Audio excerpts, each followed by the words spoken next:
பெரியாழ்வார் திருமொழியில் 1ஆம் பத்து 2ஆம் திருமொழி 6ஆம் பாசுரம் பார்க்கலாம். மத்த களிற்று வசுதேவர் தம்முடை சித்தம் பிரியாத தேவகி தன் வயிற்றில் அத்தத்தின் 10ஆம் நாள் தோன்றிய அச்சுதன் முத்தம் இருந்தவா காணீரே முகிழ் நகையீர் வந்து காணீரே. இப்போ இதுக்குள்ள அர்த்தம் பார்க்கலாம். இந்த பாசுரத்தில் குட்டி கண்ணனோட முத்தங்கிற அவயவத்தை பற்றி வர்ணிக்கிறார். அப்படின்னா ப்ரைவேட் பார்ட்டுன்னு அர்த்தம். ஆனால் இது ரொம்ப தெய்வீகமான 1 மாத குழந்தை தானே இது, அதுவும் தெய்வீகமான குழந்தை.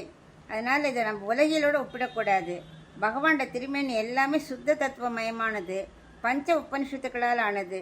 அதனால் பகவான் திருமேனியோட அவயவங்கள் எல்லாமே உயர்ந்தது தான். பெரியாழ்வார் சொல்கிறார், மதம் கொண்ட யானை இருக்குல்லையா, ஆண் யானைகள், அது நிறைய வச்சிருந்தாராம் வசுதேவர்.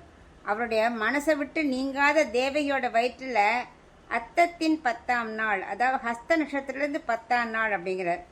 எப்படி, ஏன்னா கிளியராக சொல்லலை. ஹஸ்தத்திலேருந்து 10ஆம் நாள் வந்தால் திருவோணம், நாராயணனோட நட்சத்திரம் வரும், பகவான் நாராயணன். பின்னாடி போன ஹஸ்தத்திலேருந்து ரோஹிணி, கண்ணன் அவதரித்த நாள் வரும். அதான் அச்சுதன், அதாவது அடியார்களை நழுவ விடாதவர். அந்த அப்படிப்பட்டவர் அந்த கண்ணன் இங்கே வந்த நந்தகோபன் யசோதைட்ட நிறைய லீலைகள் பண்ணார் இல்லையா, அவ்வளோ சேஷ்டிதங்கள் பண்ணாரே.